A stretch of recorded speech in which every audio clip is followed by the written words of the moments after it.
Estaba tomando un café tranquilo en mi lugar favorito en la Ciudad de México cuando mi madre, Rosa, mi padre, Miguel, y mi hermano Luis irrumpieron por la puerta. «Y eres un egoísta, Juan», gritó mamá, sus ojos llenos de lágrimas, mientras los clientes giraban la cabeza para mirarme. El aroma del café se mezcló con el sudor de mi frente. Me levanté, sosteniendo mi taza con tanta fuerza que mis nudillos se pusieron blancos, y respondí: «No, egoístas son ustedes por borrarme del testamento después de todo lo que hice por esta familia». La gente susurraba, algunos sacaban sus teléfonos para grabar, pero yo ya no podía callar más. El aire se llenó de tensión, y en ese momento supe que todo había cambiado. Si aún no te has suscrito a nuestro canal, te animo a que hagas clic en el botón de suscripción y actives la campanita para estar al tanto de todas nuestras historias más recientes. Tu apoyo significa muchísimo para nosotros. Si encuentras valor en este video, por favor dale un like. A mí y a los demás espectadores nos encantaría saber de qué ciudad eres, así que déjanos un comentario abajo. Ahora, acompáñame a disfrutar de esta historia. Todo empezó unas semanas antes, un sábado por la mañana que parecía normal. Estaba en la casa de mis padres, esa vieja construcción en la colonia Roma que yo había mantenido en pie durante los últimos 7 años. ¿Sabes cómo es? Pagaba la renta cuando ellos no podían, arreglaba las goteras del tejado, llenaba la despensa con comida. Era mi rutina, mi deber como hijo, o eso creía. Ese día, mamá me pidió ayuda para ordenar unos papeles. «No entiendo estas cosas», Juan dijo, pasándome una caja polvorienta llena de recibos y documentos. No era la primera vez que lo hacía, soy ingeniero, así que siempre terminaba siendo el que escaneaba, archivaba y resolvía sus problemas. Pero entonces lo vi. Entre facturas amarillentas y cartas olvidadas, encontré una carpeta con las palabras plan de herencia escritas a mano. La curiosidad me venció. No estaba fisgoneando, me dije, solo verificando. Abrí el folder y sentí que el suelo se hundía bajo mis pies. Era el testamento de mis padres, firmado y notariado. Todo, la casa, un terreno en Puebla que papá siempre presumía, el dinero que ahorraron durante décadas, estaba destinado a Luis, mi hermano mayor. ¿Y yo? Ni una maldita mención, salvo una línea vacía: «Queremos por igual a nuestros 2 hijos, igual». Me dieron ganas de reír, pero el nudo en mi garganta no me dejó. Luis, el mismo que no ha trabajado un solo día en su vida. El que se pasa las noches en bares con amigos mientras yo llegaba exhausto del trabajo para asegurarme de que mis padres tuvieran luz y comida. Mis manos temblaban mientras leía. ¿Siempre fue este el plan? ¿Usarme como su muleta mientras premiaban a Luis por no hacer nada? «Juan, ¿qué pasa?». La voz de mamá me sacó de mis pensamientos. Estaba en la sala, sosteniendo una taza de té como si nada. No me molesté en esconderme. Tomé el testamento, caminé hacia ellos y lo dejé caer sobre la mesa frente a papá. «¿Así es como funciona?», pregunté, mi voz más calma de lo que esperaba. Mamá abrió los ojos como platos llenas, papá dejó su taza con un suspiro, como si esto fuera una molestia menor. «Juan, hijo, no es lo que piensas», empezó mamá, pero mi mandíbula se tensó. «¿No es lo que pienso?». Mi voz salió más afilada ahora. «Después de todo lo que he hecho, ¿y Luis se queda con todo?». Papá me miró, su rostro impenetrable. Mamá intentó suavizarlo: «Tú eres independiente, Juan. Luis, él lucha. Solo queríamos asegurarnos de que esté bien». Sentí un pinchazo en el pecho. ¿Asegurarse de que esté bien? Luis tiene 38 años, no es un niño indefenso. Esa es su excusa, susurré, el peso de mis palabras cayendo como plomo. Mamá abrió la boca para responder, pero ya había tenido suficiente. «Entendido», dije, dejando el testamento sobre la mesa. «Qué bueno saber dónde estoy parado». Me di la vuelta y salí, ignorando sus voces detrás de mí. El portazo resonó en mis oídos mientras subía a mi coche. No iba a seguir siendo su salvavidas. No después de esto. Conduje de regreso a mi apartamento con la mente en llamas. La imagen del testamento seguía quemándome los ojos, esas palabras frías que me borraban como si nunca hubiera existido para ellos. 7 años.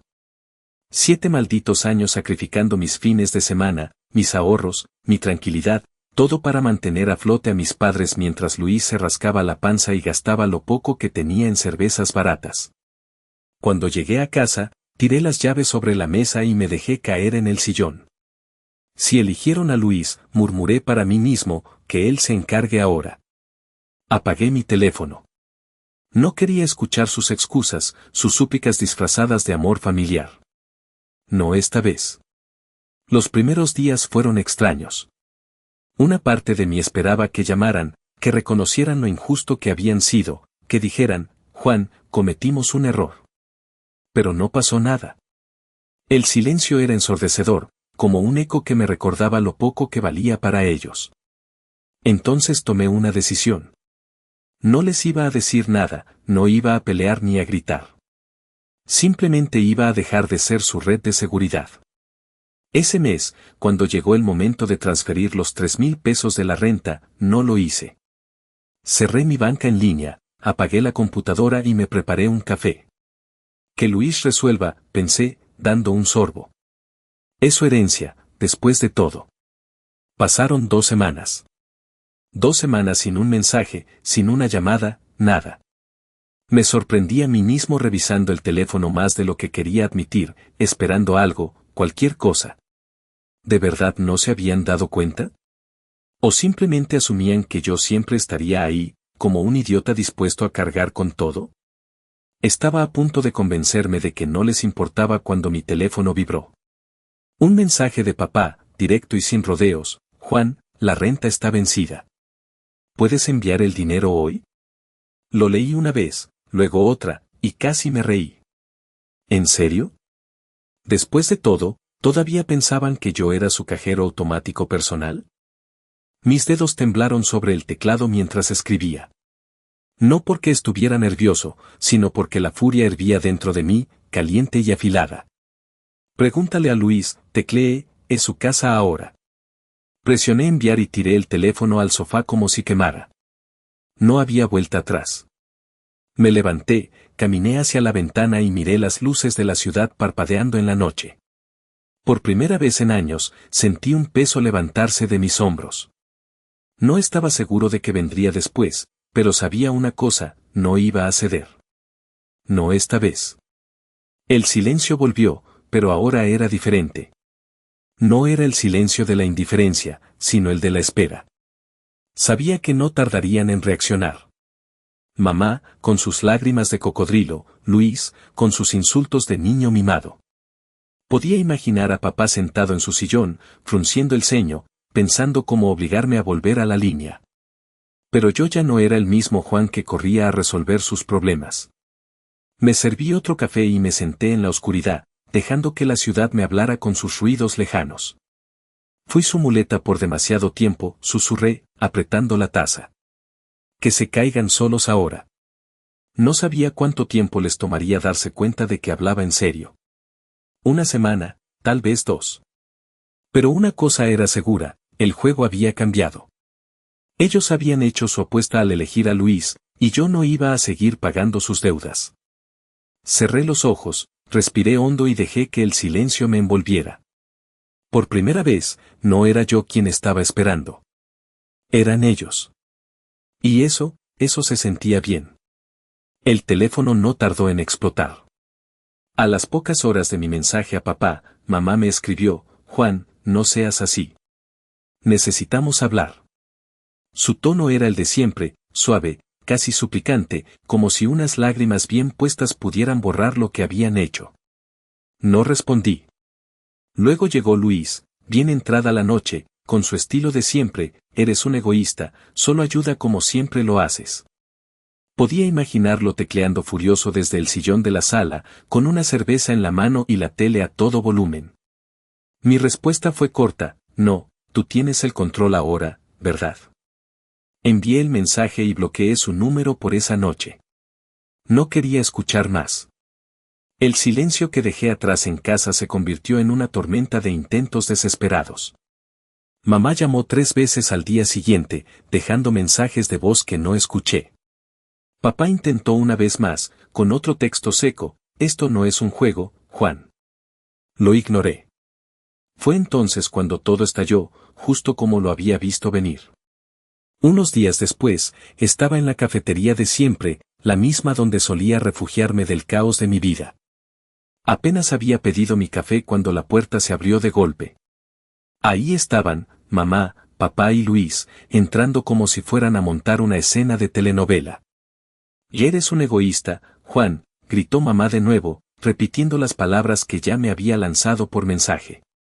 Los clientes se giraron, algunos con curiosidad, otros incómodos.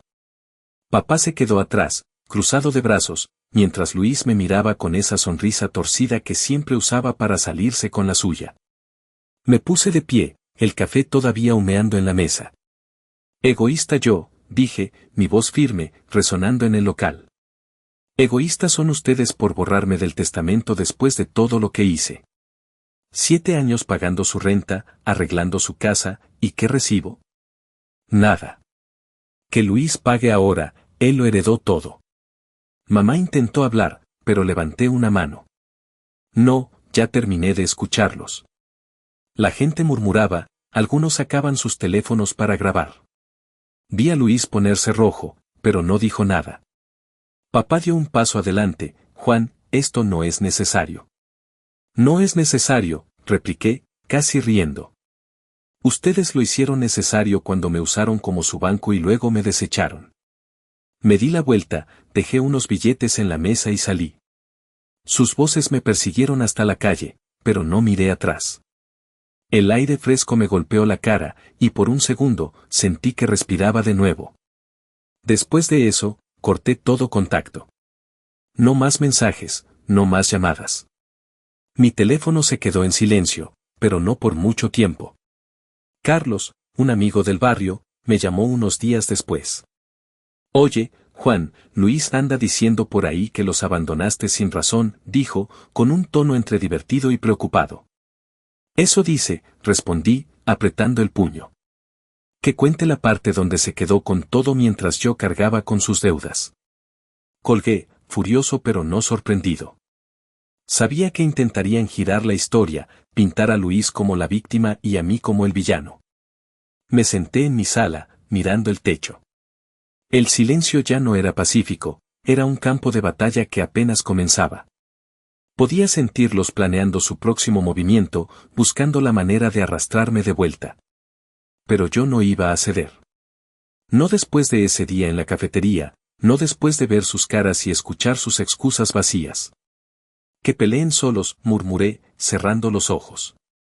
Había soltado la cuerda que me ataba a ellos, y ahora eran ellos los que estaban cayendo. Por primera vez, no me importaba lo que dijeran de mí. Que hablaran. Yo ya había dicho mi verdad. El silencio no duró mucho. Un mes después de la escena en la cafetería, mi vecino Raúl me llamó. «Juan, ¿ya supiste? La casa de tus papás está en problemas. Hay avisos de desalojo pegados en la puerta». Su voz tenía esa mezcla de chisme y preocupación que solo los vecinos saben usar. «¿Desalojo?», pregunté, fingiendo sorpresa, aunque en el fondo lo esperaba. «Sí, parece que nadie ha pagado la renta en semanas», dijo Raúl. «Luis anda vendiendo cosas de la casa, pero no le alcanza». Colgué con una sensación extraña en el pecho. No era culpa, no exactamente, sino una especie de alivio amargo. Ellos habían cavado su propio hoyo. Los mensajes de mis padres volvieron como una tormenta. Mamá dejó un correo de voz, su voz temblorosa: «Juan, por favor, solo esta vez. No sabemos qué hacer». Papá fue más directo: «Como siempre, la casa está en riesgo. Ayúdanos». No respondí. Cada palabra suya era un eco de lo mismo: me necesitaban ahora, pero no cuando se trataba de reconocerme. Me senté en mi sofá, mirando el teléfono vibrar con sus nombres, y lo dejé sonar hasta que se apagó. Que Luis resolviera, pensé. Que mostrara de que estaba hecho el heredero perfecto. Entonces llegó el golpe bajo. Estaba revisando mi WhatsApp cuando vi un mensaje en el grupo familiar, uno que casi nunca usábamos. Era de Luis: no sé cómo Juan puede dormir tranquilo después de robarnos dinero a papá y mamá todos estos años. Me quedé helado. ¿Robarles? La sangre me hirvió. Ese maldito estaba inventando mentiras para salvar su pellejo. Mis tíos, primos, todos en el grupo, empezaron a responder con emojis de sorpresa y preguntas. No iba a dejar que me hundiera así. Abrí mi galería, busqué la foto del testamento que había guardado y la envié al grupo con un mensaje: aquí está la verdad. Todo para Luis, nada para mí. Que él explique por qué no paga la renta ahora. El grupo explotó. Mis tíos exigían respuestas, mis primos mandaban memes burlándose de Luis. Pero no había terminado. Días después, mientras revisaba unos correos, encontré algo que me dejó sin aliento. Un amigo de Puebla, Javier, me había enviado un mensaje: oye, ¿sabías que tu hermano vendió el terreno de tu papá? Lo vi en una página de bienes raíces. Mi corazón dio un vuelco. Ese terreno, el orgullo de papá, ¿vendido? Javier me pasó capturas de pantalla, mensajes de Luis negociando con un comprador, embolsándose el dinero sin decirle nada a nadie. La fecha era de 2 semanas atrás, justo cuando la renta empezó a atrasarse. No lo pensé 2 veces. Volví al grupo de WhatsApp y subí las capturas. Luis no solo se quedó con todo, escribí, también vendió el terreno de papá y se guardó el dinero. ¿Dónde está ese dinero ahora, Luis? El grupo se volvió un caos. Mamá llamó de inmediato, pero no contesté. Luis intentó defenderse en el chat: eso es mentira, Juan está inventando cosas. Pero las pruebas eran claras, y nadie le creyó. Hasta papá, que nunca hablaba en el grupo, escribió: Luis, ¿es cierto? No hubo respuesta. Me recosté en mi cama, mirando el techo. Una parte de mí quería sentir lástima por ellos, pero no podía. Habían elegido a Luis, lo habían puesto en un pedestal mientras yo cargaba con todo. Ahora que su héroe los traicionaba, venían corriendo a mí. Pero yo ya no era el mismo. Cerré los ojos, dejando que el caos que había desatado se asentara. No necesitaba gritar ni pelear más. Las pruebas hablaban por mí. Y mientras ellos se hundían en su propio desastre, yo empezaba a ver la luz al final del túnel. Por primera vez, no era yo quien tenía que limpiar el desastre. Era él. Era una noche tranquila en mi apartamento cuando alguien golpeó la puerta con fuerza. Abrí y ahí estaba Luis, con el cabello desordenado y los ojos rojos, como si no hubiera dormido en días. Juan, tienes que ayudarme, dijo, su voz temblando. Ayudarte, repetí, cruzando los brazos. Ellos van a perder todo, la casa, todo, insistió, dando un paso hacia mí. Lo miré fijamente, sin moverme. ¿Crees que soy estúpido, Luis? Sé que vendiste el terreno de Puebla y te quedaste con el dinero. Su cara se puso blanca. Y eso no es cierto, gritó, pero saqué mi teléfono y le mostré las capturas de pantalla que Javier me había enviado. El comprador, el precio, su firma. Todo estaba ahí. Luis se tambaleó, buscando palabras. Yo iba a decírselos, balbuceó. Cuando lo corté, mi voz afilada como un cuchillo. ¿Después de gastarlo todo en tus noches de borrachera? Dio un paso atrás, pero no se rindió. Por favor, Juan, solo habla con ellos. No sé qué hacer. Quise reír, pero el sonido que salió fue frío, seco. Quizás deberías haber aprendido a trabajar en lugar de esperar que todo te lo sirvieran en bandeja, dije, señalando la puerta. Vete. Intentó protestar, pero la cerré en su cara. Sus gritos se apagaron mientras me alejaba. Minutos después, mi teléfono vibró. Era mamá. No quería contestar, pero algo me hizo deslizar el dedo por la pantalla. Juan, dijo, su voz quebrada por el llanto. Necesitamos hablar. Habla, respondí, seco. Hubo un silencio largo, pesado, antes de que soltara las palabras: Luis no es hijo biológico de tu padre. Le dimos todo porque no tiene a nadie más. Sentí como si me hubieran golpeado en el estómago. ¿Luis, adoptado? Por un segundo, dudé, pero luego la furia volvió. ¿Y eso qué cambia?, dije, mi voz baja pero firme. Me usaron igual, mamá. Me exprimieron y luego me desecharon. Juan, no queríamos. Empezó, pero la interrumpí. No me mientas. Siempre supieron lo que hacían. Otro silencio. Por favor, hijo, la casa. Suplicó. Cerré los ojos, respirando hondo. Vivirán con sus elecciones, dije, cada palabra cayendo como una piedra. Yo ya terminé. Colgué antes de que pudiera responder y bloqueé su número. Luego hice lo mismo con el de papá y el de Luis. El teléfono quedó mudo en mis manos, y por primera vez, no sentí culpa, solo un vacío que pronto se llenó de alivio. Me acerqué a la ventana, mirando las luces de la ciudad. Luis gritó algo más desde la calle, pero no distinguí las palabras. No importaba.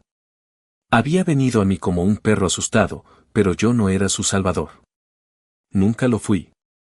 Mamá y papá habían apostado todo por él, y ahora que se derrumbaba, querían que yo recogiera los pedazos. Pero no esta vez.